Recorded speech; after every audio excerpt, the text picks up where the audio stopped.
So, since we didn't have a class last time, let me recall quickly what we were looking at is the so-called natural embedding.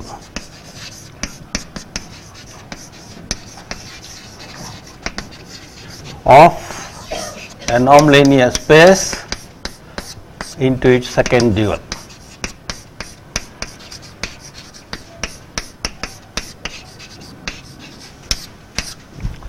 Okay, so this is what we were looking at. How do we define this? So we take a nonlinear space and define a map eta from that to the second dual. And this is what we called as the, and how is eta defined as?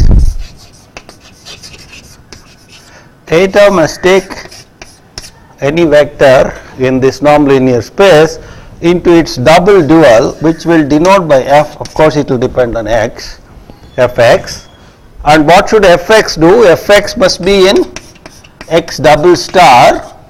So where fx is in x double star means it must be a functional on x star. So fx action on any f is f of x for every f in x star. So that's the definition of the natural embedding. Okay, and this is what we were looking at. So what we are looking at was how good is this identification of the vectors in x with the double dual. So we have this x here and we have the x double star, and any x, the eta is a map here, and any x here is taken into the eta x, which is fx. This is the identification that we have. Now what we had observed was, we had seen one, eta is linear, that is, it preserves the vector space structure. Additions are preserved and linear scalar multiplications are preserved. So superpositions are preserved. That is what is meant by saying it is linear. So it preserves the vector space structure, and but this has more than vector space structure. They have the norm-linear space structure. So the next question was whether it preserves the norms, and then we further had the following two properties. Eta preserves, is norm-preserving,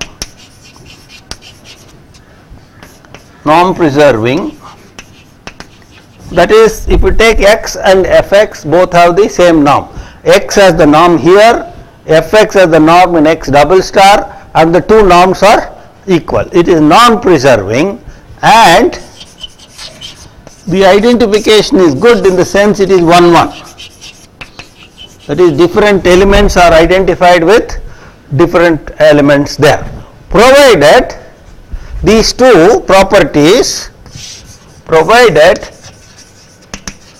we had this following lemma. It was crucial. We assumed this lemma and proved that these two properties come about. What was the lemma? That given any x in the nonlinear space, x non-zero, so given any non-zero vector in that space, there exists a bounded linear functional such that, one, it precisely takes the value, I will call it x naught, okay, f of x naught, the norm value at the point x naught, and as a linear functional it has a norm 1. This was a crucial lemma, that is, given any element here, there is a linear functional which precisely filters out the norm for that particular vector. Any linear functional filters out a number for every vector. This particular linear functional filters out that number which is precisely the norm of the vector. Okay, that is the filter, and it is works within the norm 1. So I will call this also f naught because it depends on the x naught. So I will call it as f naught. So given any vector, there is a functional which precisely filters out the norm of the functional, and we can make that linear functional to have norm 1. Okay, this is the crucial lemma. Okay, and as I said, this is the essence of the Hahn-Banach theorem. But before I go into the Hahn-Banach theorem, let us look at some examples of this explicitly, concrete examples of this sort of f naughts. Okay, so let's look at some examples. Very simple examples to illustrate of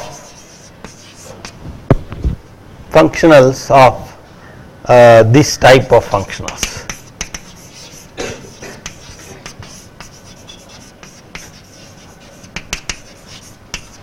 Okay, that means this what is in the lemma, that type of functional. Okay, so let's look at example 1. Let me call it as example. Okay, in that example itself there will be several let's say 1 or 2 examples within the example. First of all, let us take R3.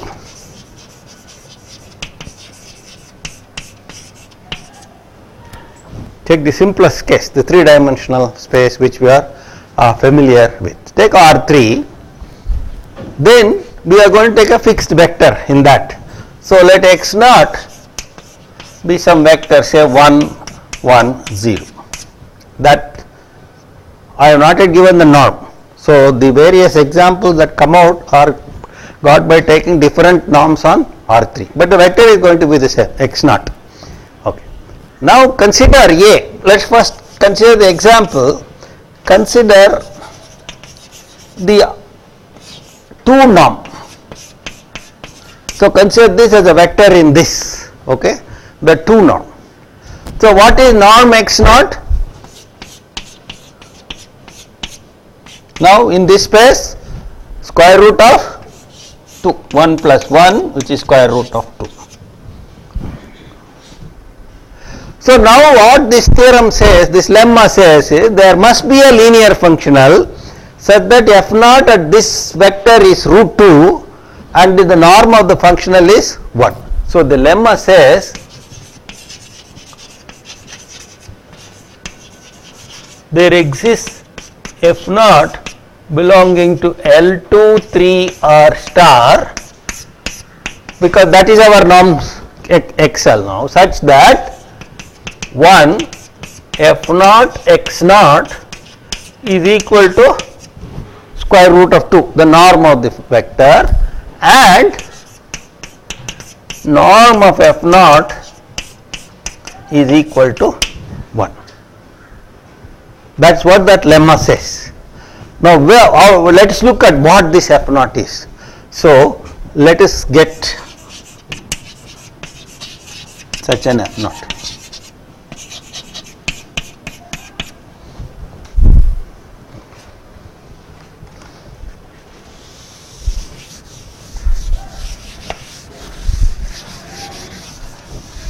Now where should f naught be? We want f naught in L2 3 R star. Okay, but we had seen that L2 star is isomorphic to L2 itself. That is, given any linear functional, there is a corresponding vector which generates the linear function. So we have seen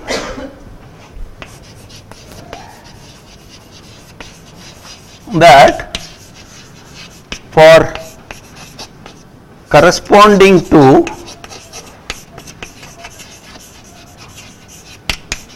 any f in L3 to R star, in fact we looked at for Ln R star, in particular I am looking at L3 to R, there exists a vector f in L3 to R such that 1 the action of f can be obtained as f1 x1 plus f2 x2 plus f3 x3, and the norm of the functional is the same as the norm of the vector in that space, which is square root of f1 square plus f2 square plus f3 square. This we know from our analysis of the dual space. We have seen a number of examples and we found that the dual space of L2 is itself, that means every functional can be identified with a vector in that which generates that. Okay. So therefore, there must be a corresponding vector for the functional that we are looking for. For every f in that L3 star, there is such a little f. So particularly for the f naught that we are looking for, there must be a corresponding f naught. So corresponding to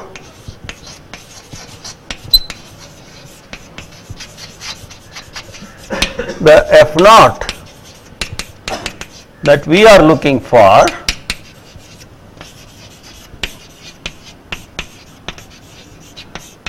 there must be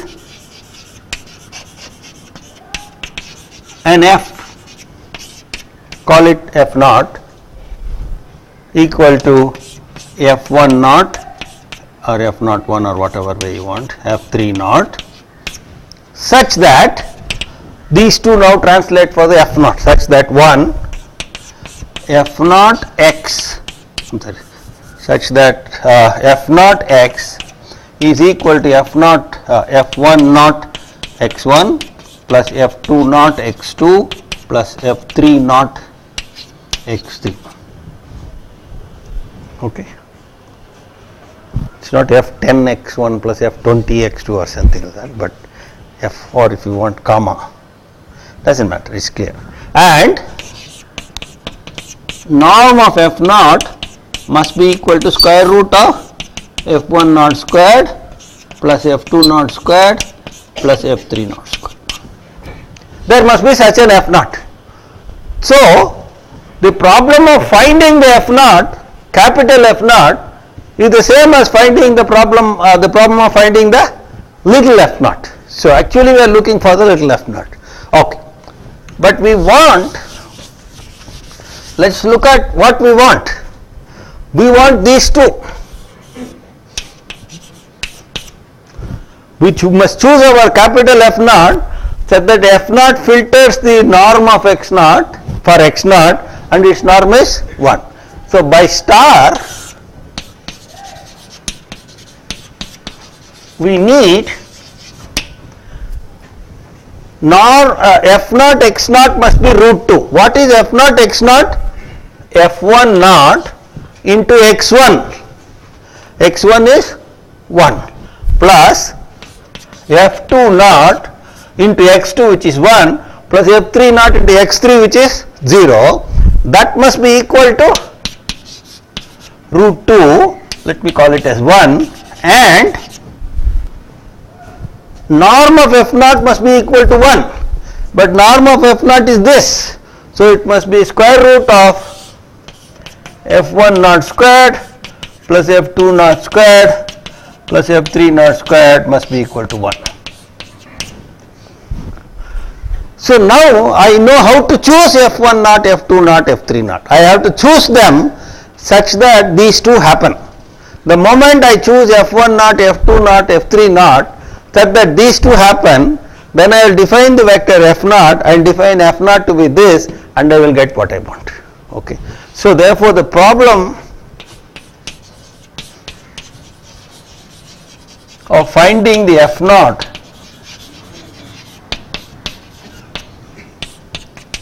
boils down to finding f naught, f1 naught, f2 naught, f3 naught satisfying 1 and 2. So let us see how to find that.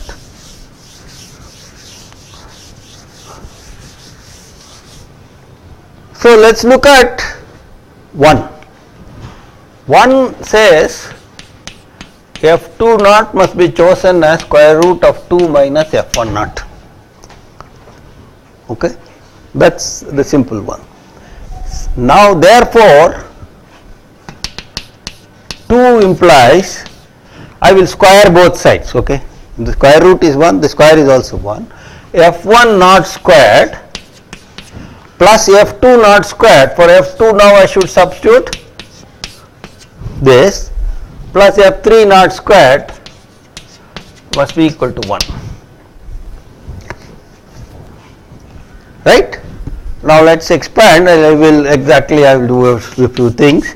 f1 naught squared, if you square this, it is 2 plus f1 naught squared minus 2 root 2 f1 naught plus f3 naught squared is equal to 1. Just square both sides. Now what I will do is there is an f1 naught squared here, there is an f1 naught squared here, that will make it 2 f1 naught squared, there is a 2, there is a 2, so everything has a 2, so I will factor out that f1 naught squared minus 2 root 2 f1 naught plus 1 plus f3 naught squared is equal to 1. Okay, or I will divide by 2 and I can write this as half. Okay, now I will do a final trick, because in this case, well, okay, let's forget about it. Now complete the square. Whenever you have a square and that, you always do the completion of the square. So what should I do? It will be f1 naught minus, I should write it as 2 times something into f naught, which is 2 into 1 by root 2 into f naught. So it f naught minus 1 by root 2 squared. What will that give? f1 naught squared plus minus 2 by root 2 f naught, which is this.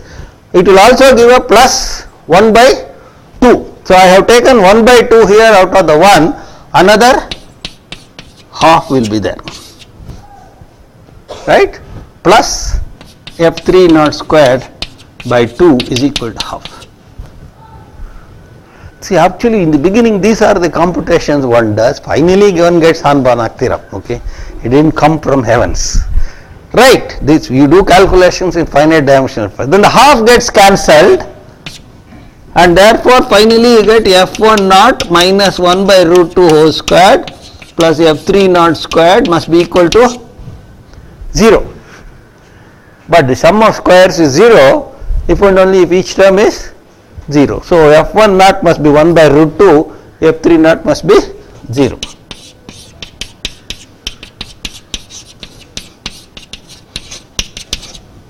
Now you substitute there, f2 naught will be root 2 minus 1 by root 2, which we take common denominator root 2, again that becomes root 2.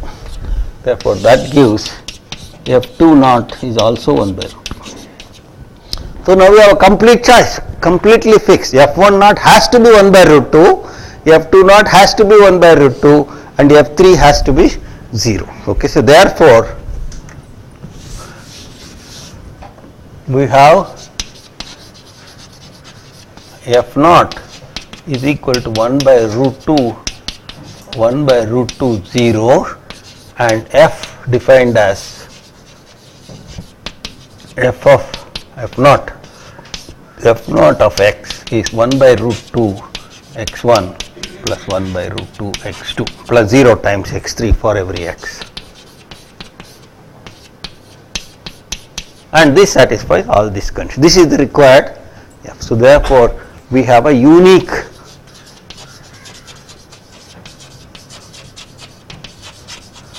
f naught satisfying star.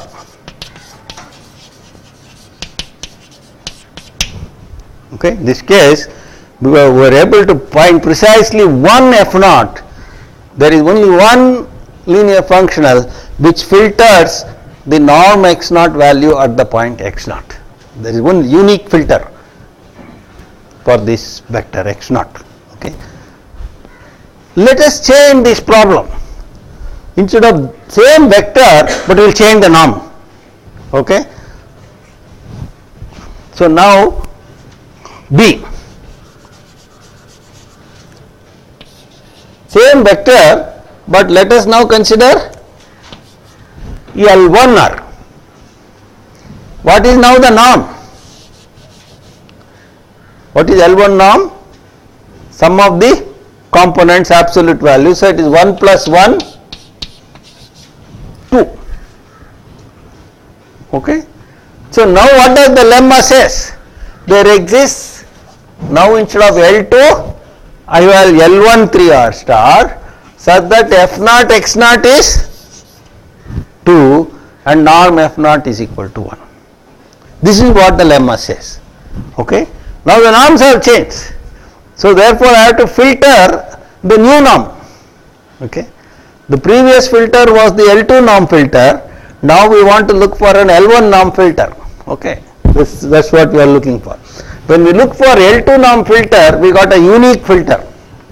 Now we will see that when we are looking for L1 norm filter, we will be having several such possible filters. Okay. Again, we will go through the same argument. I will just therefore want F naught now where? L1 3R star. Now again we saw that corresponding to this statement we have L infinity. The L1 star was L infinity in finite dimension, in any space, okay, even in infinite thing it is true, okay. And this is true, but now what is this? Norm F infinity. What is norm F infinity? Maximum of mod F1, mod F2, mod F3. So therefore again probably I should write these things carefully, okay, so that I don't make a mess. So therefore we are looking for an F naught in L1 star, but L1 star is identified with L infinity, and therefore with every such functional there must be a vector of this type with the norms coinciding with the infinite norm. And therefore corresponding to, see, arguments are going on parallel as before. Corresponding to the F naught we are seeking, there must be an F naught equal to F1 naught, F2 naught, F3 naught, such that again F naught X is equal to F1 naught X1 plus F2 naught X2 plus F3 naught X3 to norm F naught is equal to norm F naught infinity, which is equal to maximum of mod F1 naught, mod F2 naught, mod F3 naught. Okay. So that's what we are looking for.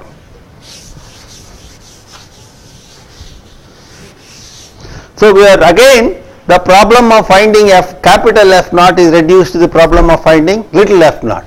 Now what are the conditions little f naught should satisfy? Previously we used the star. Again by star now we need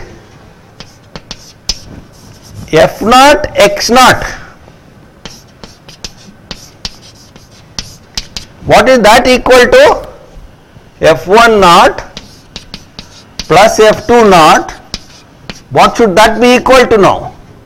That should now be equal to 2, and I call this as 1, norm F naught, which should be the F infinity norm, which is equal to the maximum of mod F naught to F1 naught, mod F2 naught, mod F3 naught. That must be equal to now 1. Let us call this as 2. So the conditions that we are demanding that the norm of X naught be filtered boils down to this, and the filter as norm 1 boils down to this, right? Now therefore the problem of finding F naught, capital F naught, boils down to finding the little f naught satisfying 1 and 2. So let me write, therefore problem of finding f naught satisfying star reduces to finding f naught satisfying 1 and 2.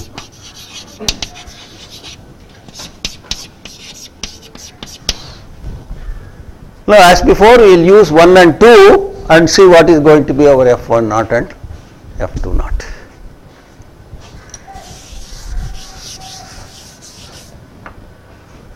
Okay, so what does 1 imply? f1 naught plus f2 naught equal to 2, and 2 implies the maximum of mod f1 naught, mod f2 naught, mod f3 naught must be equal to 1. What can you conclude from these two? f1 naught and f2 naught have to be 1. If they try to waver anywhere else, they are in trouble. Okay. If they go outside 1, this will be violated. If they stay between minus 1 and 1, anything smaller, this will not be satisfied. So they are both have to be 1. So these two together imply f1 naught equal to f2 naught equal to 1. 2/3 our problem is over. Our problem is that of finding little f naught. Little f naught has 3 coordinates. We already found 2. So the only it remains to find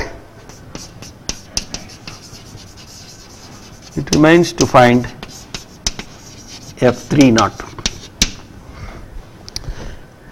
Okay. Whatever it is, so let f3 naught be alpha. Instead of writing f3 naught, we will write f3 naught be alpha. So we have to find alpha. Okay. So now let us look at fx, f naught x must be equal to, where is that? f1 naught x1, but f1 naught is what? 1 plus f2 naught x2, but f2 naught is 1 plus x2 plus f3 naught, which I called as alpha x. This is true for any x. For any x, f naught x must have this form, and therefore, okay, I will not even do all this. I will make a much simpler analysis. Okay. So what is norm f naught? It is now maximum of mod f naught, mod f2 naught and mod alpha, because this f1 naught we have found it to be 1, f2 naught we have found it to be 1, this we called as alpha, and this we want it to be 1. Therefore, what does it say about alpha? Mod alpha must be less than or equal to 1. So that implies mod alpha less than or equal to 1. So therefore, you can choose any alpha.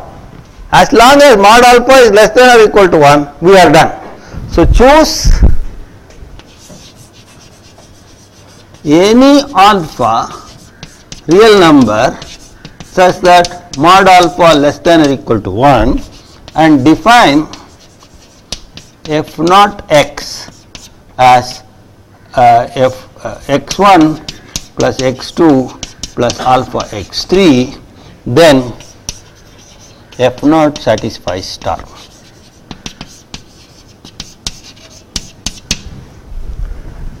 So now we have got infinite number of filters which do the job for us.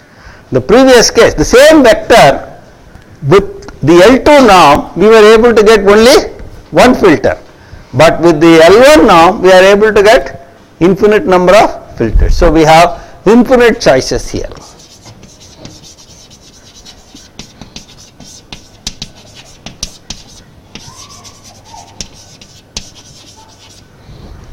Okay. So there is a tremendous amount of variation But the fact of the matter is that there is one. We are guaranteed one F naught always, which filters out the norm. For any given vector, there corresponds a filter which filters out the norm, and the filter has norm 1. Okay, it works within this. This is what the lemma says. Okay, this is the meaning of the lemma. Whatever be the norm, whatever be the norm linear space, whatever non-zero vector you choose, there will be always a filter which filters that norm, and that filter can be made to have norm 1. That's the beauty of this lemma. Okay, so we have seen two concrete examples where this can be done. Obviously, these concrete examples can be changed to, instead of R3, instead of L3 to R, I could have taken L to R, infinite sequence, and similarly instead of L1R, I could have chosen L1 3R, I could have chosen L1R, infinite sequence. Same argument will work through, and there you will find when you go to L1, there is an infinite number of choices. X3 can be chosen, that alpha coefficient can be chosen arbitrarily, the fourth coefficient can be chosen arbitrarily, fifth coefficient can be chosen arbitrarily. So we will have a phenomenal amount of choice when you go to L1R. Okay, so this is the two simple examples of what this lemma means. Okay, here we have actually explicitly computed what this F naught is. It is not always possible to calculate this F naught explicitly, but whenever it is possible to calculate explicitly, if you do that, there is a lot of insight in the problem that you get. Okay. Are these two examples clear? Yeah, okay. So therefore, now we go back to the lemma. Now we are being a little bit assured by these examples that is a reasonable question to ask. In many cases, we are able to do it. In the standard examples that we have seen, we are able to do it. So we will go back to the lemma.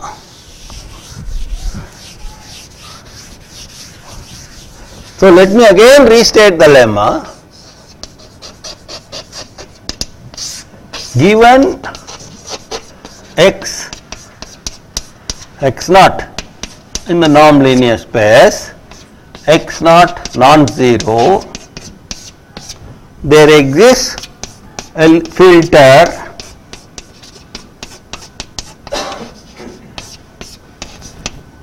such that it filters out the norm for this vector, and 2, the filter itself has norm 1. This is what the lemma says. Now let us push towards proving that lemma. Okay. So let us say, how can we go about getting such an F naught?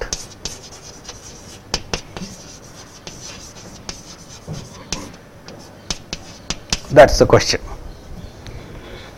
Okay. So what we are done is, we are looking for a F naught, right? The only thing that we know is we want this F naught x naught to be normal. That is, we know the value of the functional where just at one vector that is given, and we are also given that this F naught should operate within the constraint that its elastic limit is 1. Okay, within that elastic limit of 1 it should operate. So therefore, if at all I want to define the functional, I must tell what does it do at all points. All I know is its value at 1 point. It's a sort of a terrible job. You have an infinite space, infinite number of vectors are sitting there, and you say the value here is this, tell me what is the value at other places. Okay. All I want is you do it whatever you want, I want this value at this point and I this elastic limit for that functional. These are the two constraints. Within that constraint you work and get me that F naught. Okay. So now what we will do is, okay, from the given information what is the best we can do to start with? Okay, so we are given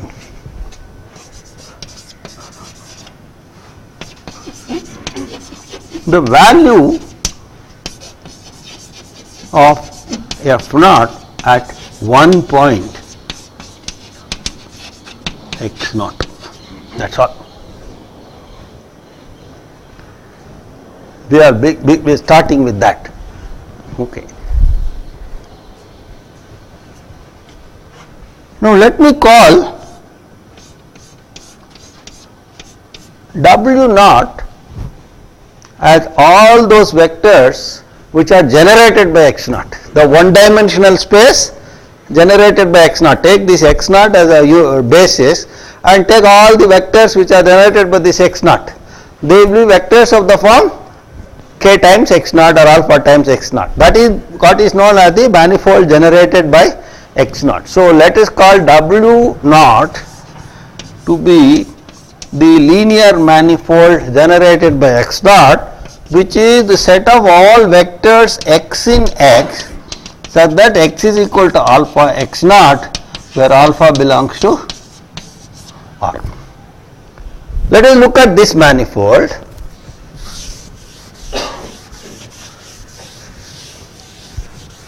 Then we will see first of all what should be the values for f naught for vectors in this space. Okay.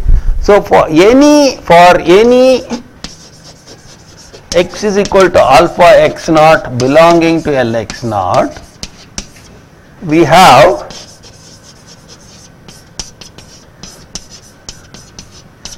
want to find out what it is. F naught x must be equal to f naught alpha x naught, but we want f naught to be linear. So it has to be alpha times f naught x naught must be equal to alpha times f naught x naught, because want f naught linear, but we also want f naught x naught to be norm x naught. That the value at this point is known. So immediately I substitute this. So therefore we know this f naught has to be this for all these vectors along this line. Hence we know how to define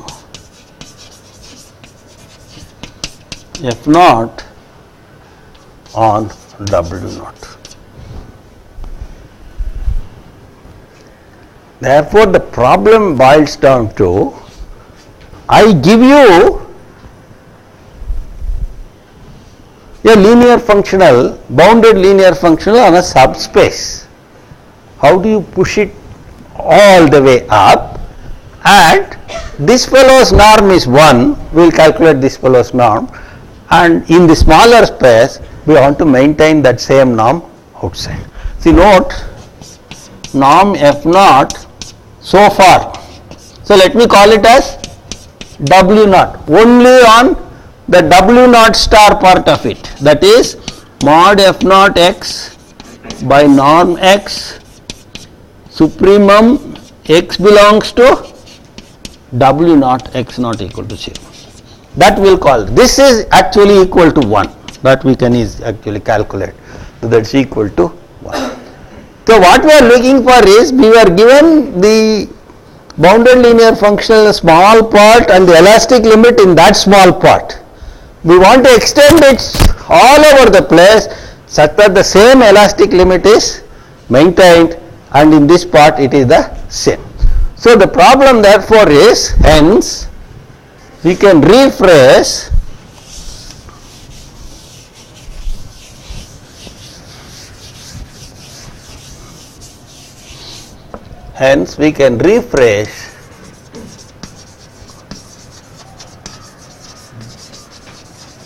our lemma as follows. Given a subspace W naught of a nonlinear space. We are given a subspace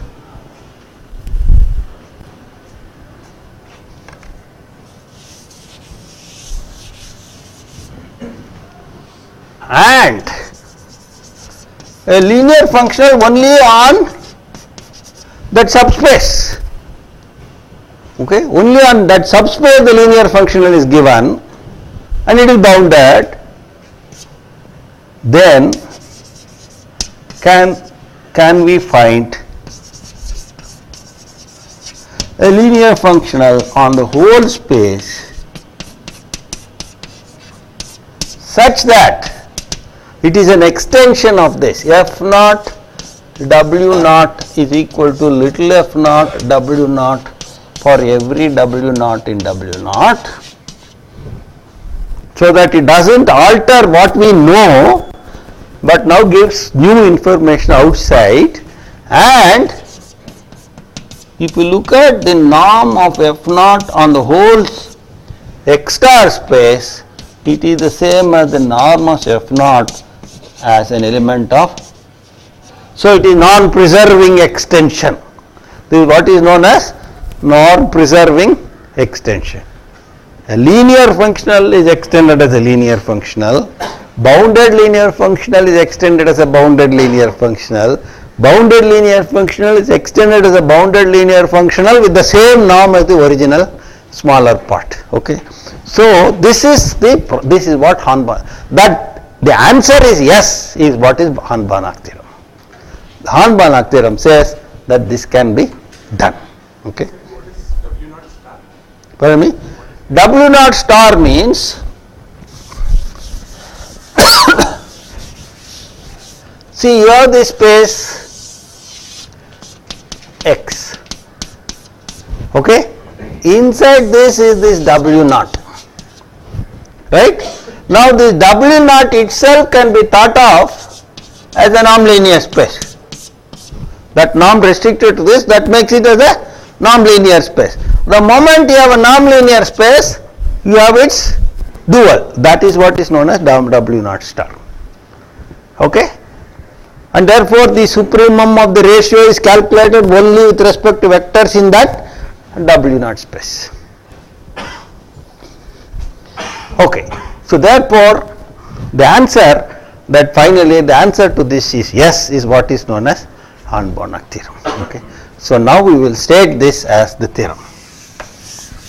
So this lemma is a consequence of a more general statement called the Hahn-Banach theorem.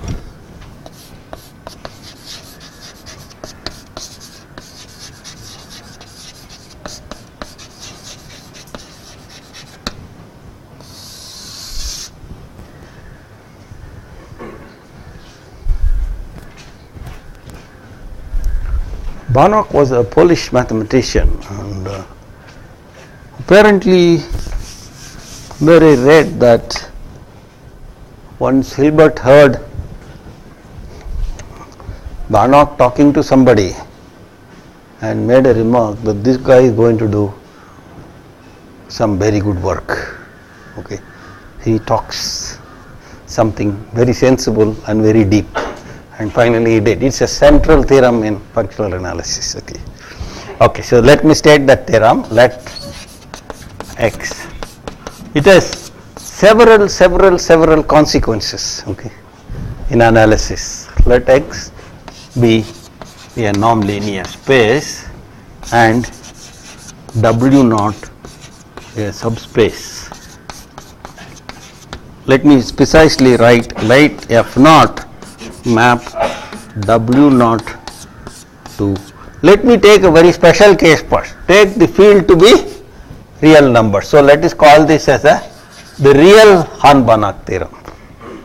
Okay, we will write the complex Hahn-Banach theorem as a consequence of this. Okay, if you put two real things together, you get complex. Okay, the real part and the imaginary part. Anyway, we will look at the real part first. So we have a subspace and we have, this is what I meant, a functional defined only for vectors in W naught, that is, and F naught belongs to W naught star. I will call it as W naught star norm. Okay. What does this mean? Let me just write it aside. What this means is, if we now took the values of F naught for every element there and divided by the norm and then took the supremum over all the vectors in W naught not equal to theta, that is what is called as the norm of F naught W naught star. Okay, this is, it's like treating this as a norm-linear space and treating this as a bounded space, linear functional on that norm-linear space. So instead of all of x, we have given information on a smaller portion of x, which is itself a norm-linear space. Treat that smaller portion as a norm-linear space and work with the norm there. Then this is the hypothesis. Every theorem, in fact, I had a friend when I joined this institute way back, his first advice was, you must first make all our students realize that a theorem has two parts. The first part is called the hypothesis and the second part is the conclusion that you can make from that hypothesis. I asked him, why do you say that? Is it not obvious? And then he showed me some 3 or 4 answer scripts for his tests. He says this is a confusion among the students about this, so you must always write the theorem very carefully. So this is the hypothesis. Then the conclusion is, there exists a linear functional which is defined on the whole space such that one, that is why it is called extension theorem. 1 F naught of W naught is equal to little f naught of W naught for every W naught in WR. So this capital F naught and little f naught coincide in the portion where f naught is defined. Okay, but capital F naught is defined all over the place, whereas little f naught is defined only on the smaller subspace.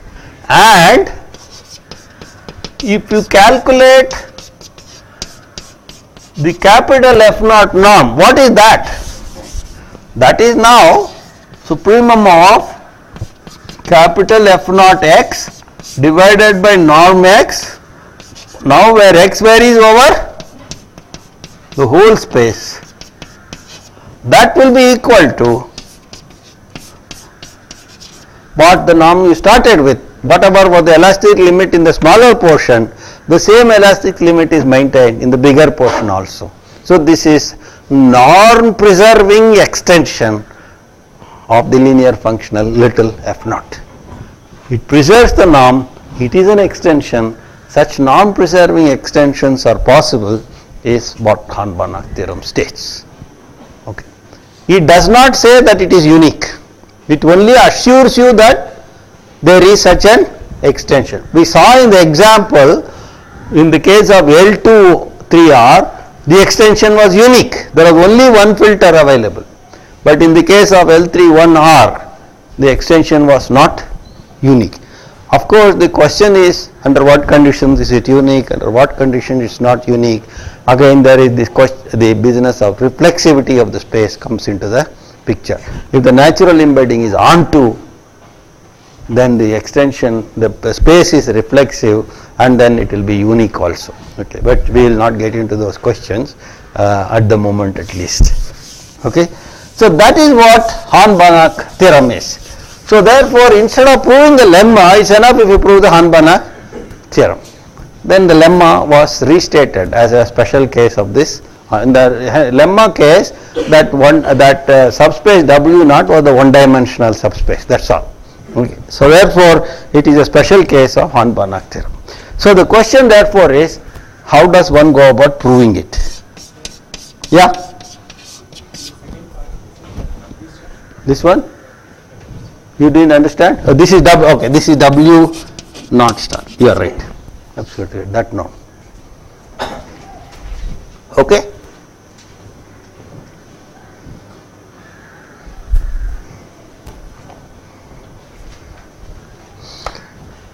Now I am going to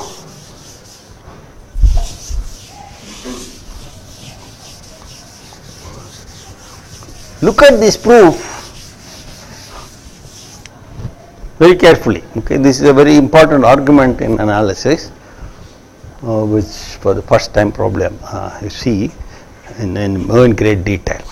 Okay, so what is the situation? Let me make it again pictorially very clear.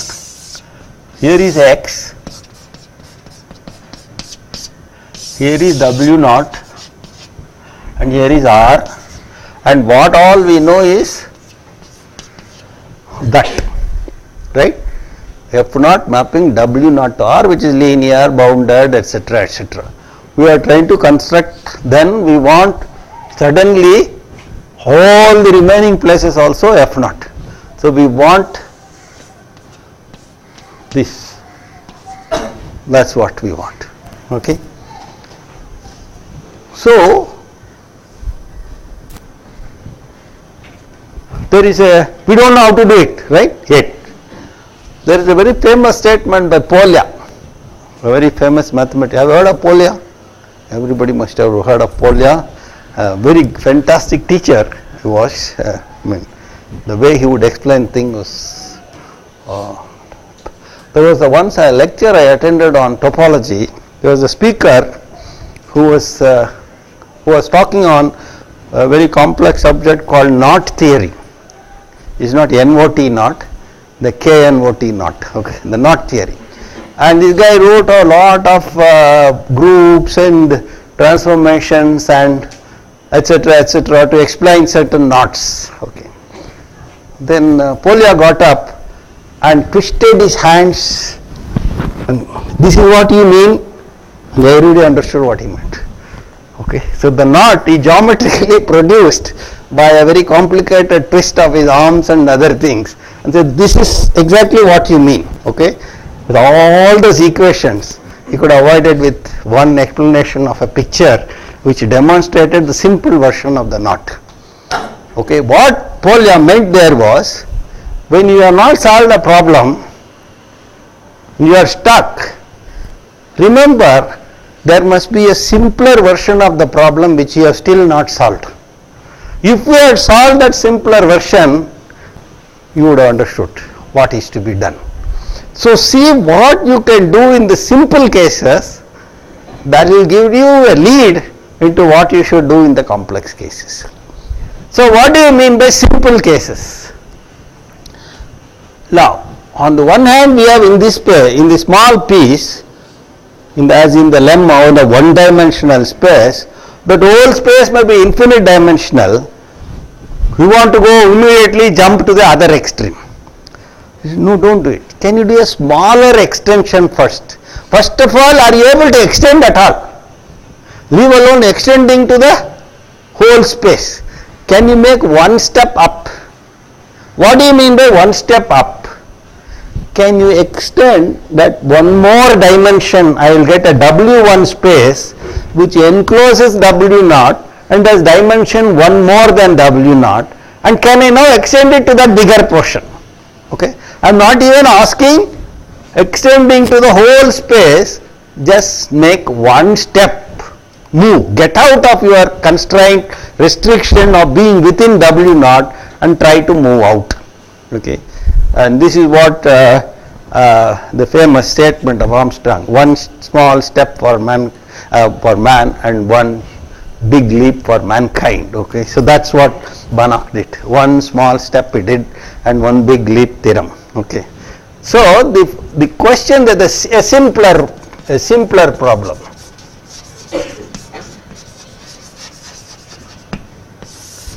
Okay, given, suppose if W1 is a subspace of X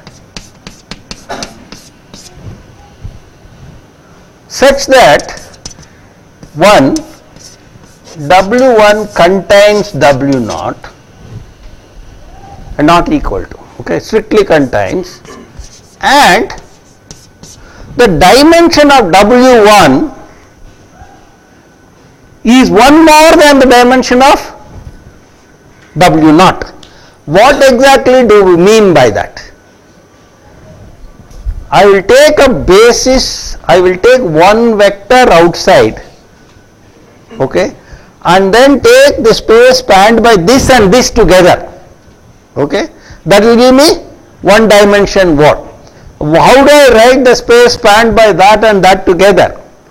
Any vector in the space spanned by W naught and X together can be written as a combination of a vector in W naught plus a multiple of X. That is what is known as the sum. Okay, so such that W1, I will now define W1 like this, such that W1 is equal to the set of all vectors in X such that it is of the form W naught plus alpha X, where W naught belongs to W naught and alpha belongs to R. So let X belong to X minus W naught and W1 be the subspace span like this. Okay. Let us consider a subspace which is just one dimension more than W naught. Okay. One dimension more means it must be one more linearly independent vector must be coming from outside.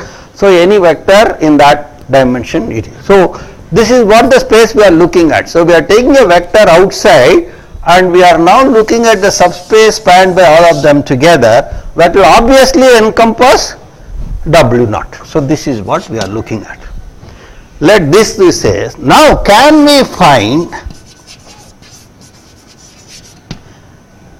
an F naught belonging to W1 star? That is, it should be a linear functional on the expanded part such that 1, it is an extension F naught of W naught is equal to F naught of W naught for every W naught and W. So we have not lost any old information. The old information is retained, it is extension, and the elasticity is not lost. And if you look at the norm of F naught hat, why do I call it F naught hat? I will call it F1. Okay, so that's simplification. The F1 as a W1 star is the same as the norm of F naught as an element of W naught star. Okay, so what does in simple language it means? Can I have a non-preserving extension to one dimension more? Can I have a non-preserving extension to one dimension more?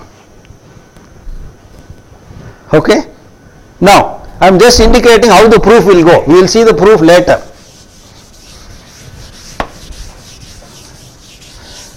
Suppose yes. Suppose we are able to achieve that. Okay. What will be the next step? I can extend to 2 dimension more. Then by induction I can go on doing. But then, how many dimensions I would have added? To the dimension of W naught, I would have added only a countable number of dimensions. But what is the guarantee that there is no uncountable number of dimensions still left? Okay. So at best you can proceed by this induction only a countable number of dimensions more. So when you want to move from countable to uncountable, you should alter your induction. So instead of the classical mathematical induction, we must know what is known as transfinite induction, and that a useful way of stating that is the so-called Zorn's lemma, which we saw in the earlier summer part of it. So Zorn's lemma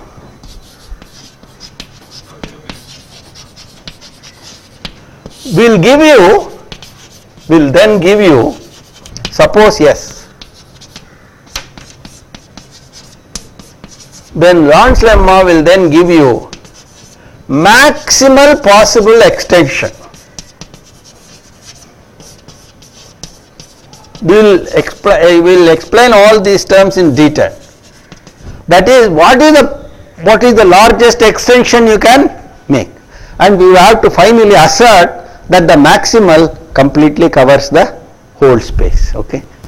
So the next step will be the maximal is indeed, maximal extension is indeed what we want, is indeed extension to whole space.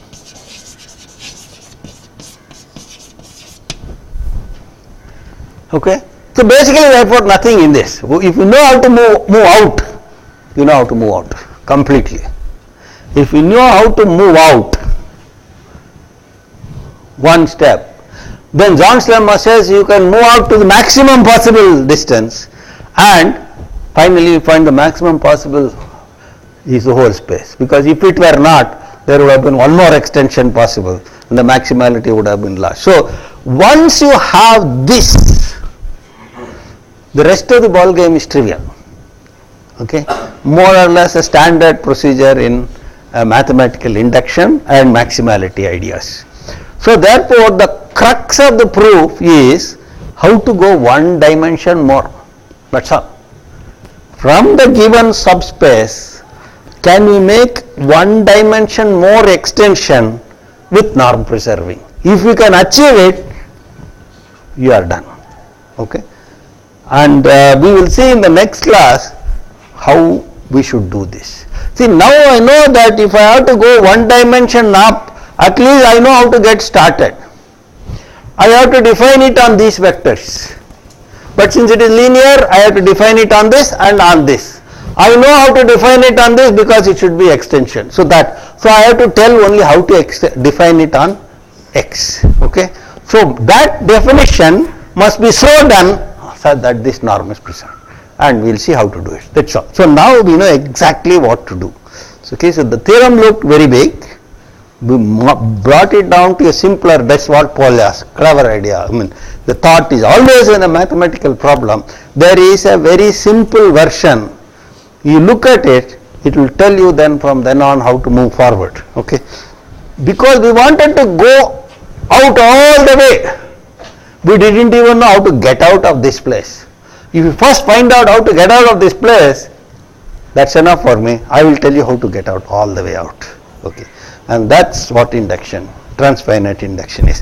So what I will do is, next time I will tell you formally how to do this particular step of going up to one dimension, and then how to use Zorn's lemma, and then how to conclude we have got the extension we want. Okay, so next class will be proof of Hahn-Banach theorem. Right, I think it's time to stop.